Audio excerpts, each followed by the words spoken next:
Good evening, ladies and gentlemen. Thank you for joining us. My name is Steve Morano. I'm the Associate Vice President for Public Affairs and Community Relations here at Providence College.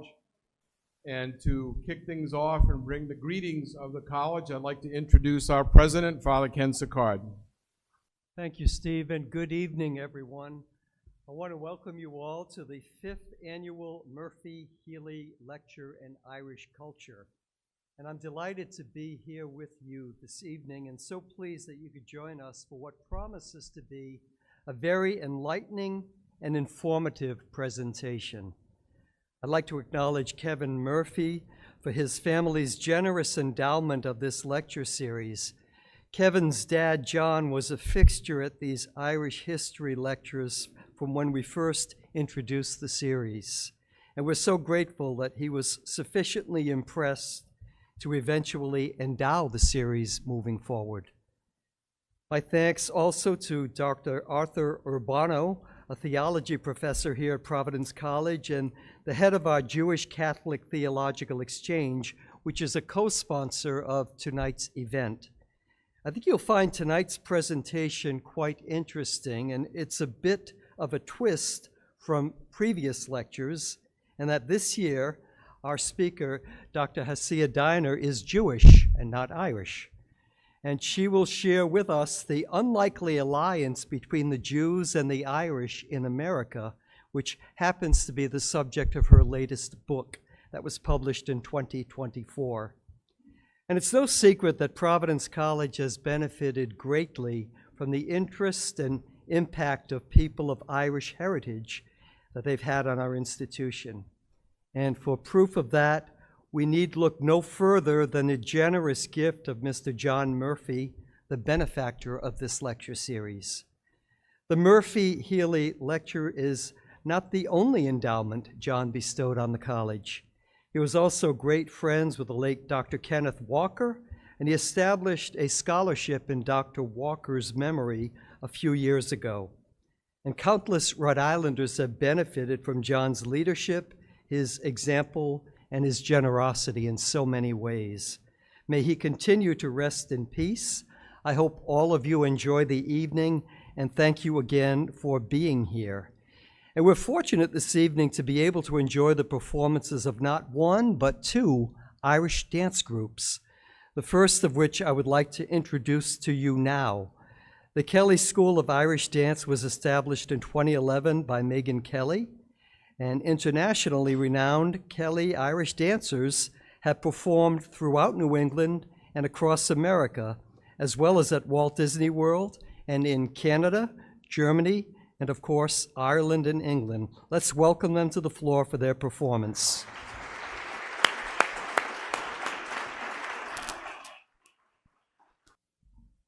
Good evening, everybody. I just wanted to say hello and thank you again all for being here. It's an honor to dance in the memory of my Healy and Murphy ancestors. And I just wanted to give you a little context of the song that we chose tonight. It is called Up, and it is a song done by Bioga, a wonderful Irish band, and they chose a poem from Maya Angelou to sample throughout this track. So you'll hear just kind of that story of oppression that unites us all, not that we want to be oppressed, but in the sense that with that comes our pride in standing up, and no matter what our heritage is, we have that shared acceptance and understanding. So enjoy.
may tar me in the very dirt with your bitter, twisted lies.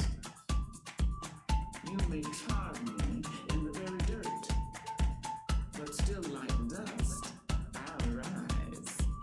Does my sassiness upset you? Why are you beset with gloom? Just 'cause I walk like I've got oil wells pumping in my living room. Just like moons and like suns with the certainty of tides. Just like hope springing high, still I rise.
Thank you, Kelly School of Irish Dance. Weren't they terrific?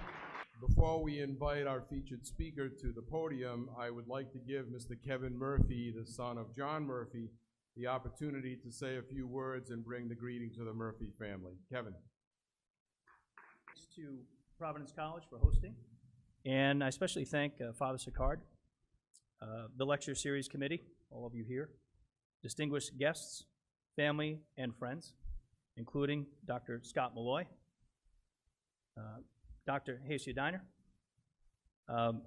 Mr. Ray McKenna, and of course, there you are, Ray, who's the pamphlets are in the seats. Those are Ray's.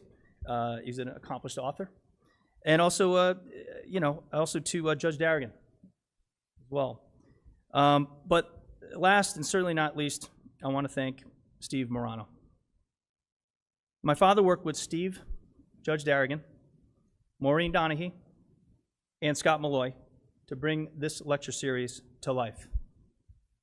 Steve, I know you're retiring, and that's great for you, but it's bad for the rest of us. So on behalf of the entire committee and the Murphy family, we present you with this plaque as a symbol of our appreciation. If you could please come up. A round of applause, please, for Steve.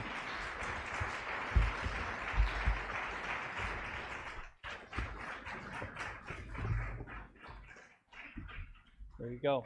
And I'll just read it if you don't mind.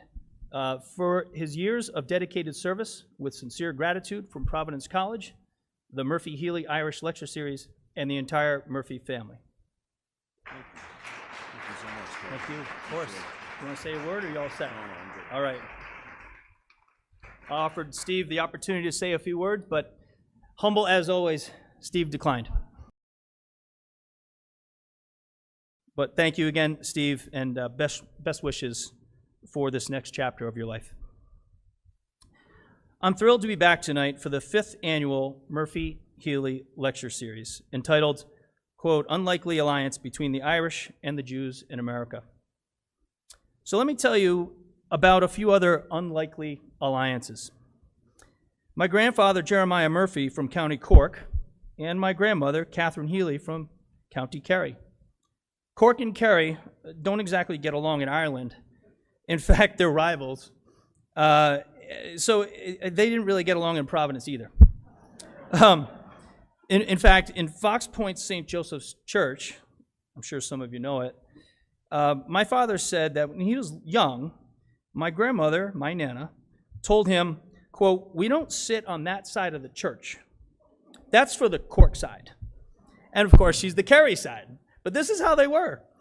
And so they may not have shared a pew in church, but they did meet at an Irish dance and fell in love. My parents are another unlikely alliance, you might say. My father was a hard-scrabble kid with no father. His father passed away when he was just a few months old. And his mother, she worked 3 jobs, and therefore he was essentially raised by the entire Fox Point community. Whereas, yeah, that's right. Whereas my mother was born in Portugal and had a very close-knit family with strict upbringing and always being looked after by her parents and her older siblings. So quite different. But those different childhoods didn't stop my parents from also meeting and falling in love. I could go on and on about my family history, and love stories like these are hardly unique. But here we come to the question, Jews and Catholic, I mean, what do they have in common? And, I have to say, we could focus on our differences, but there's so much more that we share. I mean, the Old Testament, obviously, the 10 Commandments, but we also share a love of God, a love of our families, a love of our traditions. I think all the alliances I mentioned, both my Irish and Portuguese ancestors, as well as my Jewish brothers and sisters in faith, are truly wonderful. The connections are divine. While those alliances may seem unlikely to the human eye, they are not unlikely, but they are divine in God's eyes. With those remarks, and with great admiration, I give you Dr. Diner. Thank you. Thank you, Kevin, for your remarks, and thank you for your recognition. Much appreciated. It is now my honor to introduce our featured presenter, Dr. Hasia Diner. Dr. Diner is Professor Emerita at New York University and a past director of NYU's Glucksman Ireland House. A prominent American historian, she is well known for her work on American Jewish history, immigration, and women's studies. The author of numerous influential books, Dr. Diner's research has challenged the view that American Jews were silent about the Holocaust, and her work has earned her awards like 2 different National Jewish Book Awards, as well as a Guggenheim Fellowship. Dr. Diner earned a bachelor's degree from the University of Wisconsin, her master's degree from the University of Chicago, and a Ph.D. from the University of Illinois at Chicago. She retired from NYU in 2023. As mentioned, her most recent book, Opening Doors, The Unlikely Alliance Between the Irish and the Jews in America, was published in 2024. Please join me in welcoming Dr. Hasia Diner to Providence College. Okay, I've never given a talk before preceded by a bagpiper and dancers, and I feel maybe you've had the entertainment you need. Can you not hear me? How's that? Okay, how's that? Great, okay. So I only said I've never given a talk before where there had been a bagpiper and dancers before me, nor frankly had anybody talked about my work in any divine terms. So it's really an honor to be here. I want to thank Vice President Morano for orchestrating this, and to Kevin Murphy and the Murphy-Healy Award Committee. And I know he's not here, but Arthur Urbano actually was very helpful to me in this work. And I had some very wonderful conversations with him, and I'm really disappointed that I wasn't able to meet with him tonight. So without any further ado, let me begin. So in 1912, a songwriting duo, composers who churned out many tunes on New York's Tin Pan Alley, William Jerome, who was born William Flannery of Irish immigrant parents, and Jean Schwartz, a Jewish immigrant from Hungary, they wrote many, many songs, but they did in 1912 compose a very lighthearted piece, very silly, but one that in fact packs some historical punch. The song was called If It Weren't for the Irish and the Jews, and if you want to hear it, it's on YouTube. In the song, they extolled America, which they called Yankee Land, as the only place where they, an Irishman and a Jew, could come together and make music. Along with so many other Irish and Jews at that time, they wrote, we drove away the blues, and according to the lyrics, helped transform the little USA. So I'm going to give you a little bit of the song. I obviously will not sing it. So, I just returned from Europe. I've seen London and Paris. It has to be Paris, it can't be Paris. And I'm glad to get back home to Yankee Land. In fact, the little USA looks better to me. It's a real place that the real folks understand, but still I often sit and think, what would this country be if we hadn't men like Rosenstein and Hughes? We'd surely have a kingdom, but there'd be no democracy if it weren't for the Irish and the Jews. Okay, many verses. What would this great Yankee nation really ever do if we didn't have a Levy or a Monahan or a Donahue? Okay, it goes on to say something about New York City politics.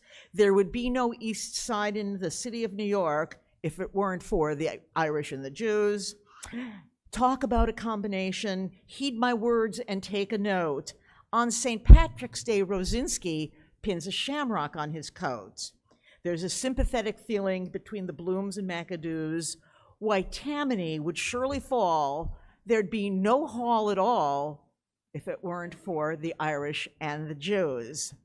The song recorded multiple times in the early 20th century, and it was on sheet music, offers a clever starting point to think about the alchemy that happened when Irish Catholics and Jewish immigrants, along with their descendants, worked together in urban America and remake the nation to a more democratic and inclusive entity.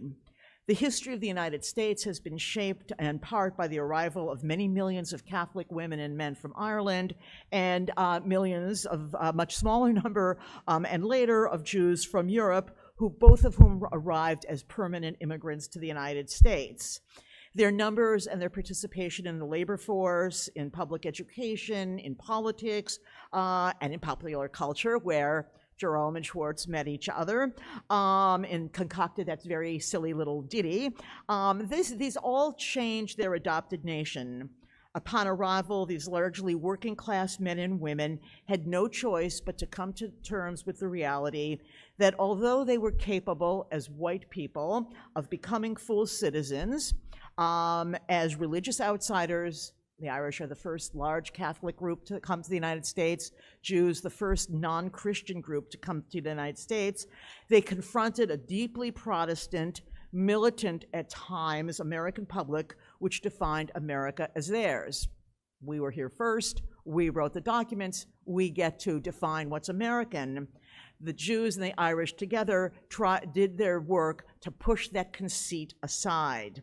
How Irish and Jewish newcomers as individuals and through the actions of their organizations worked together, they helped dislodge that nativist idea and move the nation to become in a much more inclusive direction.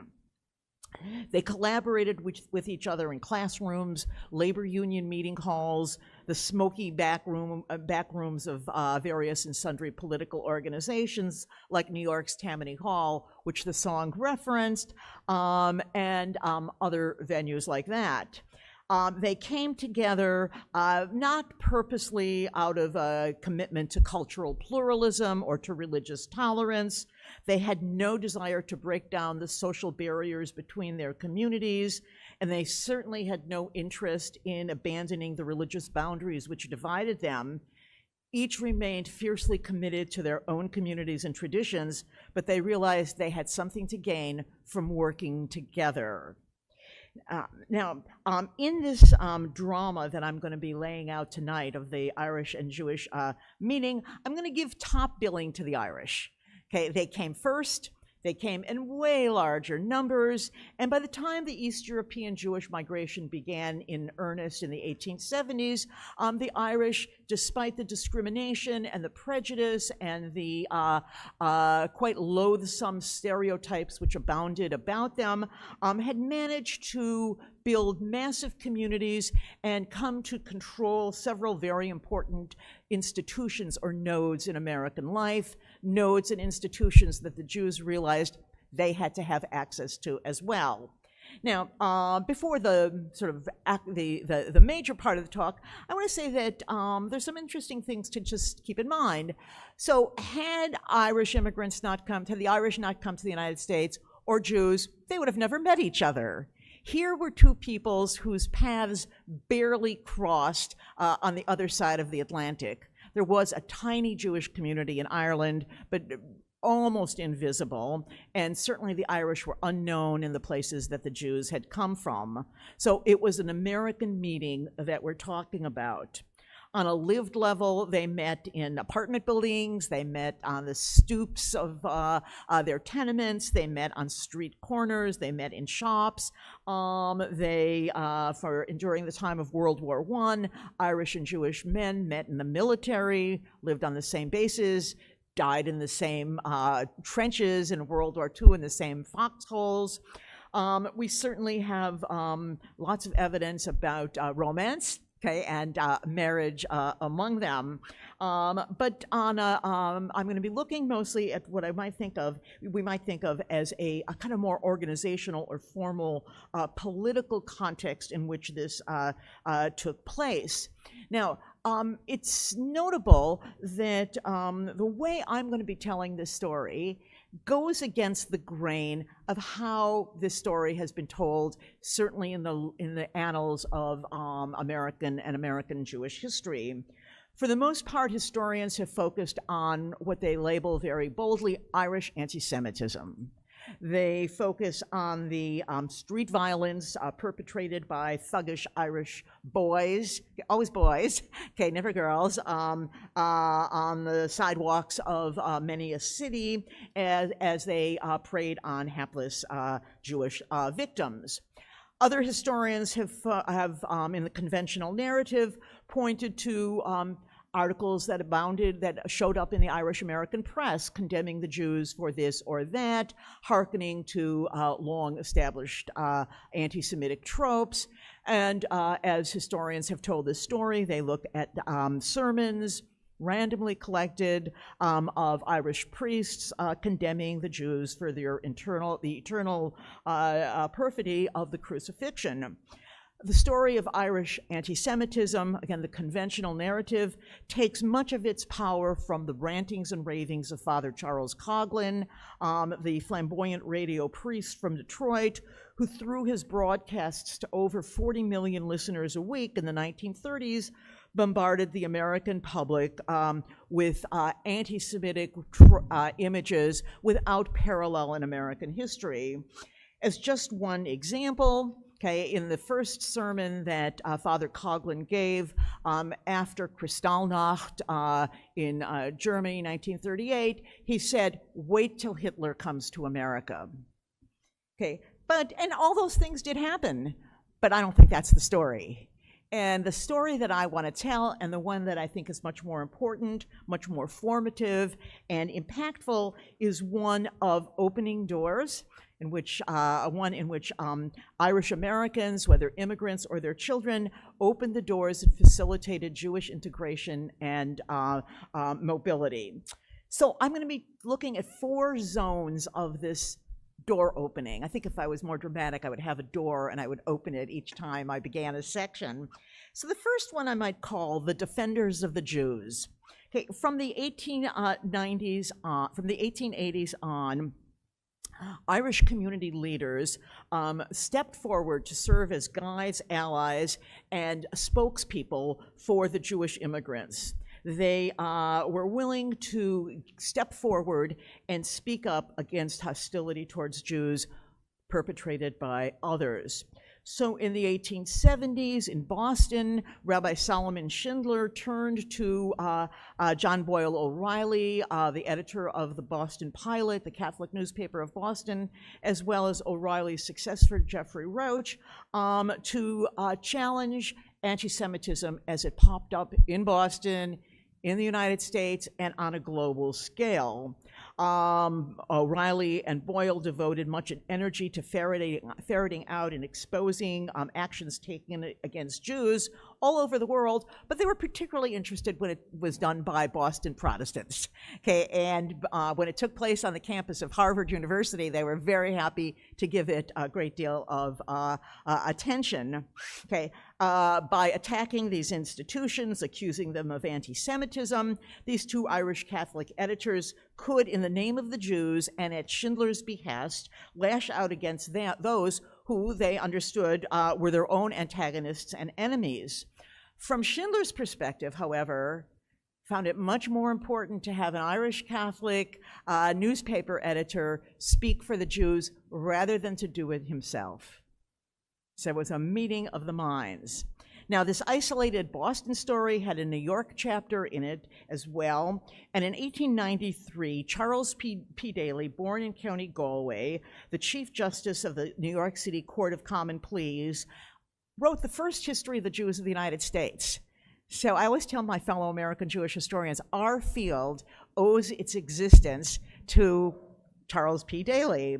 Daly had many contacts with a number of Jews in New York, and he had appeared at a number of Jewish communal events and given some talks, and a number of these Jewish communal leaders, particularly the editors of a magazine called The American Hebrew, asked Daly if he would write a book that laid out and celebrated the Jewish contribution to America.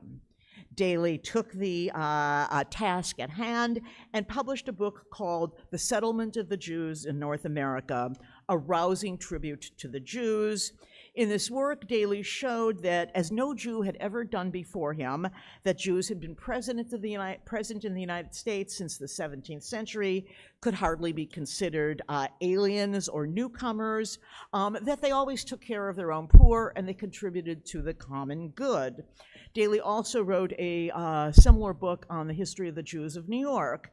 And again, Jews themselves were loath to talk about their accomplishments. But in the hands of Charles P. Daly, their friend, their story was told to the New York and to the American public. This has an international dimension to it as well. And in April of 1903, the Irish nationalist and globe-trotting journalist Michael Davitt went to the Moldavian city of Kishinev right after just as the fires of the pogrom of that April were still smoldering, and he went as a reporter for the Hearst newspapers to write about the devastation that had been visited on the Jews of Kishinev. His articles appeared in the Hearst syndicated newspapers. And when Davitt returned to the United States, he was met by leaders of the American Jewish Committee and the Jewish Publication Society, asking him if he would take his articles and bundle them together into a book. And so out of this comes Davitt's Within the Pale, the true story of anti-Semitic persecution in Russia. In the book, Davitt, a very respected journalist, makes the case for continued Jewish immigration to the United States. Okay, so this is a moment in time when anti-immigration forces were gathering steam and were achieving one success after another in Congress, and the leaders of the Jewish Publication Society and the American Jewish Committee hoped that Davitt's book would become a document that could be taken to members of Congress and to others to work against creeping immigration restriction. So by enlisting Davitt to report on the horrors of Kishinev, the Jewish Publication Society and its Jewish political allies hoped to slow down that process, that move towards restriction, and to make the case for an open America.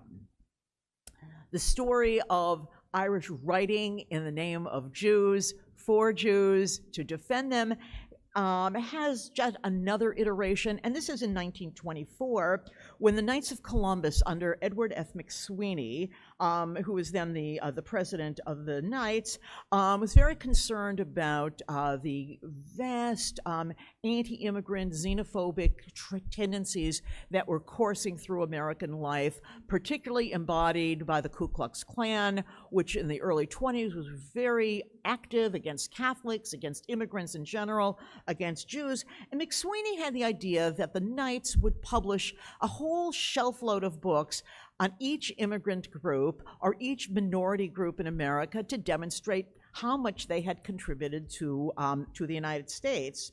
So through the Knights, only 3 books got written. His hopes were dashed for a vast library. There was a book that was published about Germans. None other than W.E.B. Du Bois wrote the volume on the African-American contribution to America, and a book called The Jewish Contribution to America by one named George Cohen. Cohen's book, published by the Knights of Columbus, has kind of interesting, unexpected publication history to then, and it reads like Charles P. Daly's book of the 1890s, details the ways in which, in which the Jew had made himself part and parcel of American life. We're really here, we are Americans, we don't want immigration restriction to keep us out. Now I'm just going to offer 2 more defending the Jews stories undertaken by Irish Americans with their Jewish allies. These are in the realm of politics rather than journalism, but they still serve that same function of defending the Jews. So in 1933, as Hitler came to power in Germany, there was an upsurge in Nazi activity in the United States, particularly among German Americans, but not only. There were Nazi organizations founded, Nazi camps, Nazi retreats in the countryside, in places like New Jersey and Long Island, and where people were taught how to shoot. Okay, on the assumption that at some time the revolution of the Third Reich would make its way to America as well. One congressman from New York, Samuel Dickstein, a Jewish congressman, was very concerned about this. He really saw this as a very potent problem, and he wanted to establish a special committee in Congress to investigate Nazi activities. He, however, felt that it would be seen as problematic and improper if he were to head that committee. So he turned to his good friend, John McCormick, the congressman from Boston. 1936, as you probably know, the Olympics were held in Berlin, and the Jewish athletes who were hoping to be able to compete were very concerned about going to Germany, and for one thing, how would they be treated, what would happen to them, and how, if they won a medal, would they parade in front of Hitler and, give a Sieg Heil. And indeed, was it appropriate for America at all to go to the Olympics?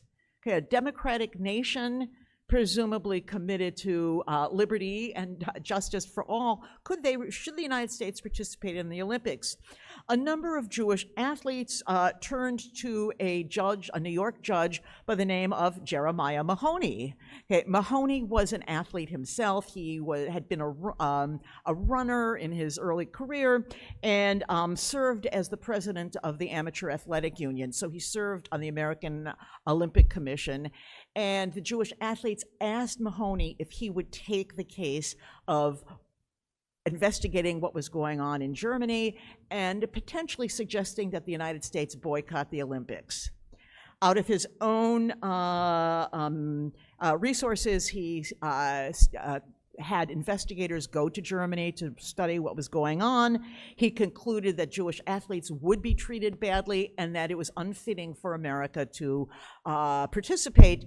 And it was Mahoney who got up in front of the American Olympic Commission and put forward a resolution that the United States boycott. Okay, he failed.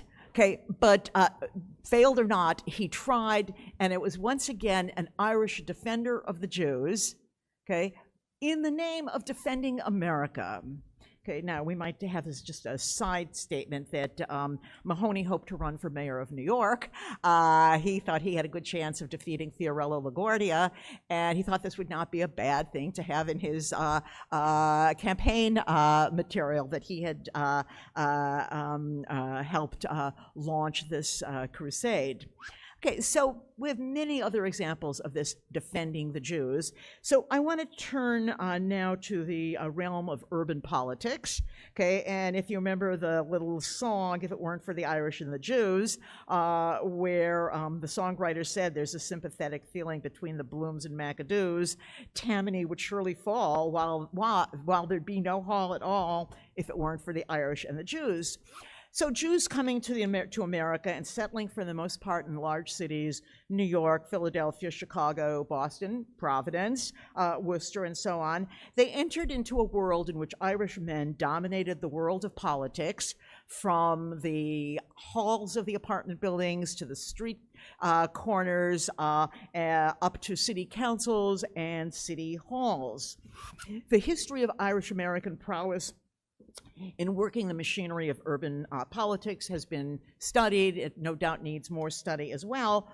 But suffice it to say that in their success in doing that, they redefined American urban life and American urban politics, making urban politics theirs. Okay, and they also paved a way for all subsequent immigrants, Jews included. So Jews come into these cities, and among the first people they meet is the ward boss or some political operative who welcomes them and helps usher them symbolically and not so and quite literally into the world of urban politics in exchange for their vote. Okay. Now, this represented an incredibly revolutionary moment in time in Jewish history. For the most part, they arrived in America from autocratic countries where they had never been citizens. So they had no idea of somebody wanting their vote and being willing to shake their hand and do something for them if all they had to do in exchange was go to the election. Once they became citizens, go to the election polls and vote the right way. For Jewish men, the idea of meeting non-Jewish politicians who defined them, the Jews, as people who had one really important and valuable characteristic: they could vote. Okay? And that made them like all others, as opposed to a pariah group who lived on the margins. So to every city that the Jews went, they met Jewish politicians, ranging from ward captains on the block and then up the political rung, men who've lusted after their votes. Irish American or Irish political operatives showed up at Jewish weddings and at funerals.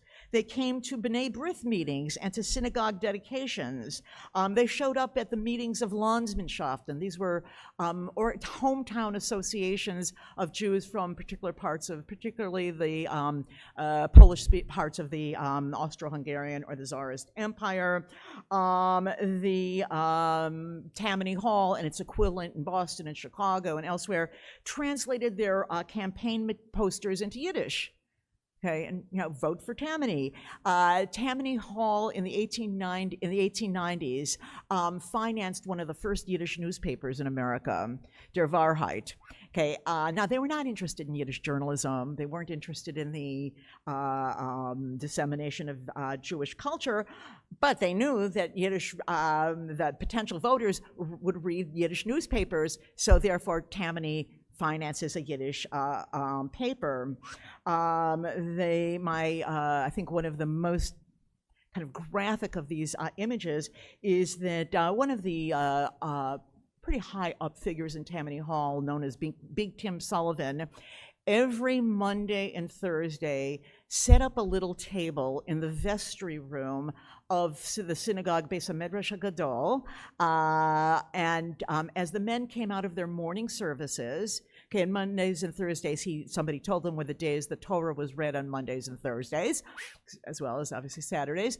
When the men came out of their prayers, there's Big Tim shaking their hand. Mr. Bloom, Mr. Abramowitz, Mr. Goldberg, what can I do for you? Okay, so this was a powerful moment in American Jewish history, in world Jewish history, and for the Jews, nearly all of whom become naturalized, acquired citizenship, and turn out at the behest of the machine in whatever city, they become avid voters. And as the Irish machine workers saw it, better to appoint Jews to visible positions in the party apparatus, get them jobs in city government, sometimes run some of them for office, help them get contracts, pay off their fines if they had been running a business illegally in one form or another, and in exchange they got a vote. Okay, there was a Irish American politician in New York named Johnny Ahern, who was Tammany Hall up and down, and he'd spent some time in jail for corruption, and he was eventually the Manhattan Borough president, and his day books are full of letters from Jewish constituents to him and from him asking for help. Johnny, dear John Ahern, my son is in prison, and I would like him to be able to get a furlough for the upcoming Passover holiday. Could you see to it? Followed by a letter from John Ahern to the head of the Department of Corrections saying, my good friend, Mrs. Abramowitz, would like to see her son on a furlough so he can celebrate the holiday with them. There are thousands of these, and I thought one of the most dramatic of them was when John Ahern is approached by the Kosher Poultry Slaughterers Association, saying it was in a dispute with the Jefferson Market, and did he have any advice on how to resolve the problem? So he says, you know what? He writes, I'll represent you. So here's a man who no doubt does not care about eating kosher chicken, going to the Jefferson Market to represent the kosher poultry slaughterers. So the politics became a literal meeting point for Jews and Irish. So too, and then the next zone in which this allyship took place was the labor movement. The Jewish immigrants who came to America streamed into sweatshops and garment factories where they faced appalling conditions which impeded their quest for economic success. And they obviously came to America to escape poverty. Those conditions violated their dignity, and they had to learn what it meant to create a labor union. They came from places where there were no labor unions. They did so. The International Ladies Garment Workers Union, founded in 1900, and the Amalgamated Clothing Workers, founded in 1914, became powerful tools to help them in their integration to America. But when between seeing appalling conditions and forming the unions, they needed help. They had no idea how a union gets started, how does a union function, and they came into an American world in which American labor was dominated by Irish women and Irish men. Okay? They were the backbones of the Knights of Labor, and then the American Federation of Labor, as well as the local labor federations as well. There are many ways in which to tell this, and I'm going to, for interest of time, use one story to kind of encapsulate this. So Sidney Hillman came to the United States in 1905 from Lithuania. He went to work in a shop, in a factory in Chicago that sewed men's shirts. There was a union, and it was quite ineffective. And Hillman thought there really should be a better union, but between saying it and doing it is a vast chasm. So he asks around and ends up with a conversation with John Fitzpatrick, the head of the Chicago Federation of Labor. And Fitzpatrick, and you can obviously hear that this was an Irish name, offered him some, good pointers on how you start a union. And he said, but you know what? The person who can really help you is Agnes Nestor, herself the daughter of Irish immigrants who had founded the United Glove Workers Union. So Sidney Hillman goes to Agnes Nestor, who takes him on literally as a student and teaches him step by step how to do this. Hillman founds the Amalgamated Clothing Workers Union in the industry that sews men's clothing. And by the 1930s, he has risen so high in the ranks of American labor, particularly through the CIO, the Congress of Industrial Organizations, that he becomes a confidant of Franklin Roosevelt. And so it is sad, I don't know if anybody's verified it, that every time Roosevelt had a question about labor, he would say, clear it with Sidney. There would have been no Sidney without John Fitzpatrick or Agnes Nestor. Now, we could also tell this, by the way, about Irish women organizers, Leonora O'Reilly, Mary Kenny O'Sullivan, and their tremendous impact on the Jewish women workers, like particularly Rose Schneiderman and Pauline Newman. So again, the Jewish women kept turning to Leonora O'Reilly or Mary Kenny O'Sullivan with the same question that Sidney Hillman had asked John Fitzpatrick, how do I do it? Okay, and here were their Irish American teachers. Now, this last section is about teachers, really, real teachers. So when Jewish immigrants got off their ships, be it New York or Boston or Baltimore, or moved on to other cities like Chicago, they were almost magnetically drawn to American public education. They stayed in the United States, they were not going back, and they sent their children, certainly their younger children, to American classrooms. And in those classrooms, more likely than not, the women who faced them were Irish American women who made up the vast bulk of the teaching force in all of those cities. And it was these Irish American women who gave these East European Jewish born children their most profound American lessons. These schools provided the most crucial settings in which Irish immigrants taught Jews to literally become American. American Jews have made much about the role of education in fostering Jewish success and pointing to the swift movement of Jewish girls and boys from elementary school to high school to college and so on.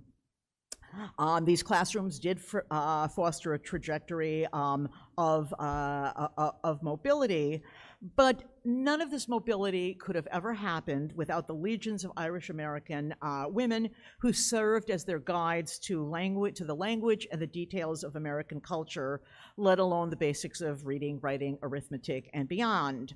In the big cities, in the years of the Jewish immigration, this teaching force of Irish women, mostly, by the way, the daughters of immigrants who had come as domestic servants and as relatively low-paid menial labor, made up the teaching force, and teaching jobs in all those places, by the way, came from the machine.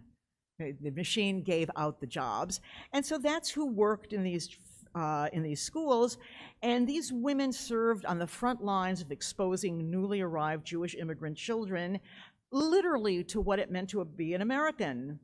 They showed them by how they spoke English, by virtue of their dress, how they carried themselves, their hairstyles, their comportment, the ideal of a middle-class America. It mattered little that these women had grown up in working-class homes. They were the standard bearers of America to the Jewish immigrant children, fresh from Lithuania, Ukraine, Belarus, Galicia, and elsewhere. And from what we know, their parents were awestruck by these American women and how well they spoke and how determined they were to teach their children. They taught them the Pledge of Allegiance. They taught them to sing patriotic songs.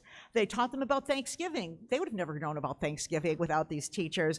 Washington's birthday, Lincoln's birthday, and the like, as well as timetables and reading and more. So the Irish American women functioned as the key players in the project of a Jewish immigrant integration, with Jewish children entering these many classrooms with no English at their command, yet expected by their parents to master the skills of American life.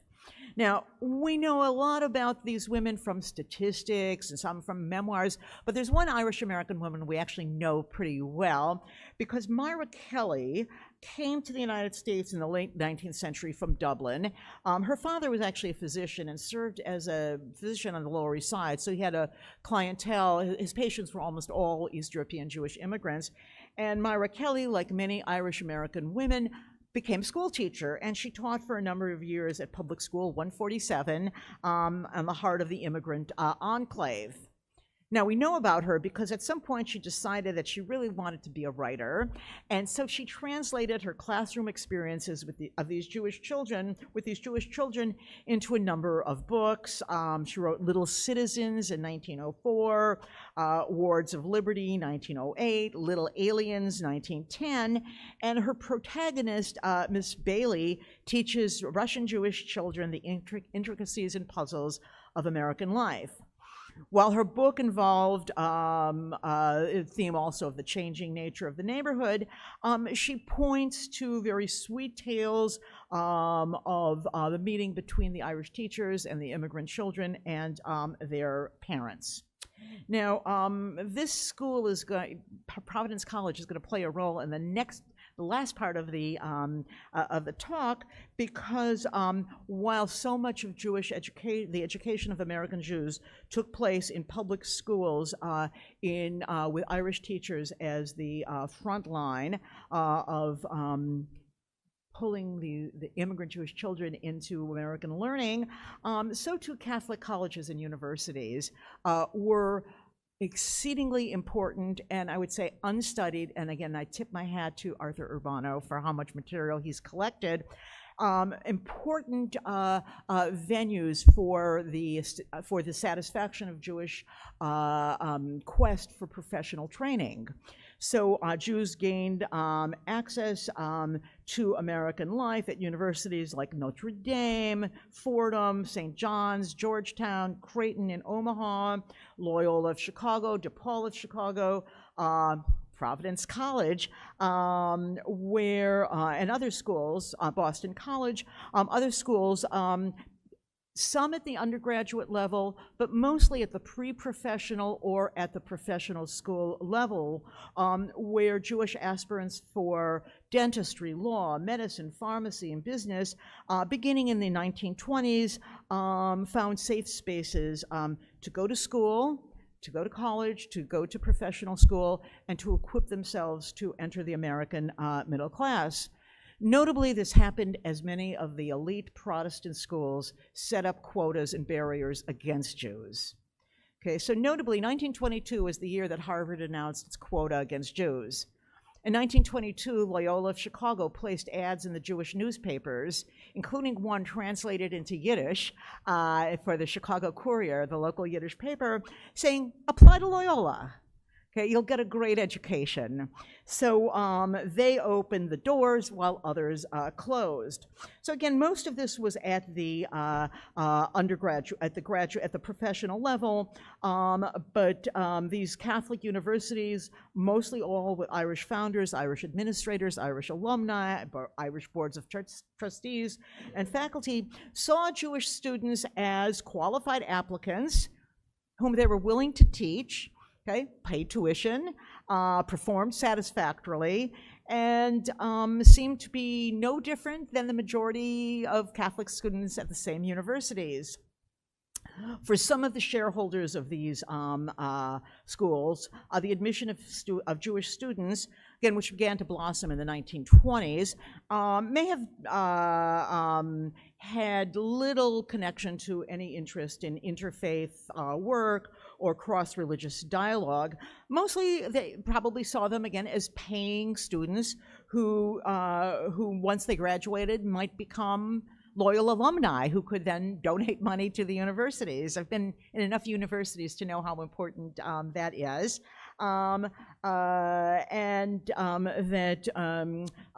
This was a very practical, kind of utilitarian arrangement. And certainly we know that by the 1930s, both Fordham and St. John's law schools were 50% Jewish. Okay, Fordham briefly had a dentistry school, which was 60% Jewish, and actually had a Jewish dean. But so it worked out for the Jews got the education, the schools got their tuition, some of the graduates became loyal supporters of the school. But beyond the realm of the obvious, to take this in a way full circle to the song, If It Weren't for the Irish and the Jews, the fact that this began to take place in the 1920s mattered a great deal.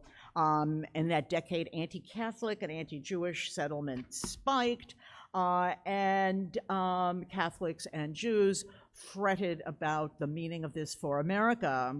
Catholic schools, by virtue of their admissions, in a way announced, we're not like the other schools. We're not like the Protestant schools. We are better Americans. We are the ones who are hewing to the American creed of openness. By doing so, they made a moral statement announcing that they, as Catholics, and frankly as Irish people who knew suffering and knew hatred directed against them, did not share in the hatred lobbed against the Jews. Their own history of persecution in the past and their experiences in the present of the 1920s and beyond as victims of Protestant American xenophobia made them sensitive to the difficulties endured by the Jews, and made this a very powerful argument against all of those who were the xenophobes and the nativists and those who were arrayed against Catholics and against Jews. So, taking this full circle, in all the ways, places that I sketched out in speaking out for the Jews, in the labor movement, in politics, and in education, the allyship between the Irish and Jews saw Jews deriving tremendous benefit from Irish guidance, and the Irish benefiting as well in both practical and, we might say, moral terms. The two helped each other, and they helped each other and helped themselves, and in the process, they made sure, to quote the song, if it weren't for the Irish and the Jews, that the nation, quote, would be a democracy. Thank you.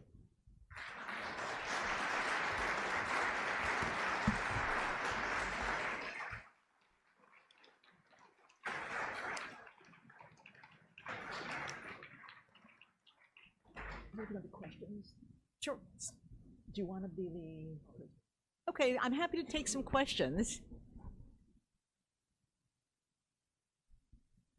Okay, don't be shy. Yes.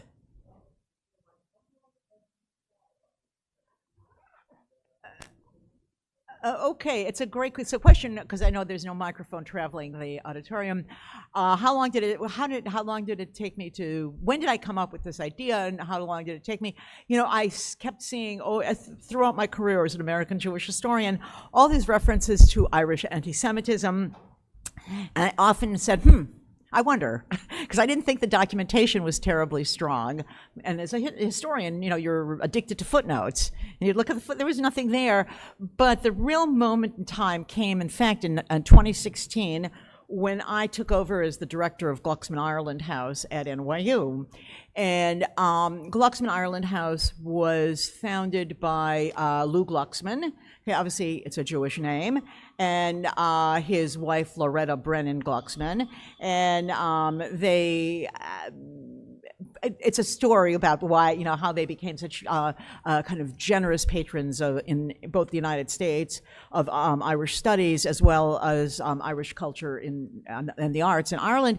But anyhow, the year I was the director, that I was named as director, it was the 25th anniversary, and so the decision was made that all the public programming of Ireland House would be based on the Irish-Jewish encounter in America. And since I was the director, I was told, you have to give the first talk.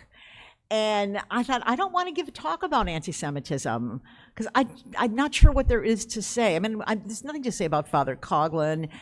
And so I just started reading through the literature, and I kept seeing these little hints of this kind of alliance. And I thought, that's a much more interesting story than bad guys and good guys. And so I worked on it from 2016 till 2024. So a long time. And again, Arthur Urbano was very helpful. Okay, and I'm also available during the reception if you have personal stories or questions beyond the scope of what I gave. So thank you so much for your patience. Thank you, Dr. Diner, for that insight and your analysis. That was of great interest to all of us. Before we send you out to our reception, I'd like to introduce some very special young women who will perform for us to close out the evening.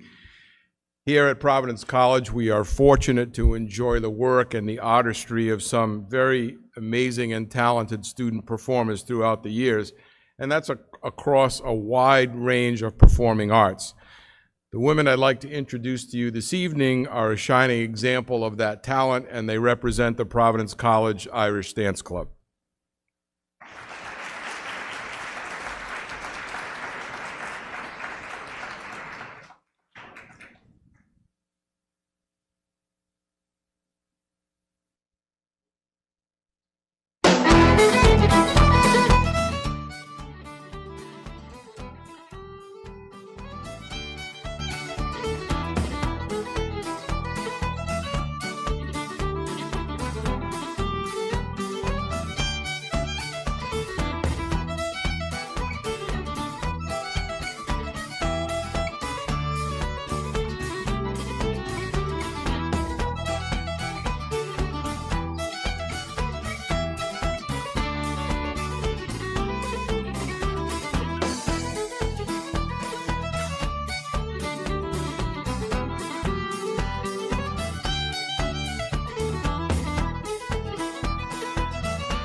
Thank you again to the Kelly School of Irish Dance, to the members of our Irish Dance Club, to the Jewish Catholic Theological Exchange, and especially to Dr. Hasia Diner for making this a most memorable evening.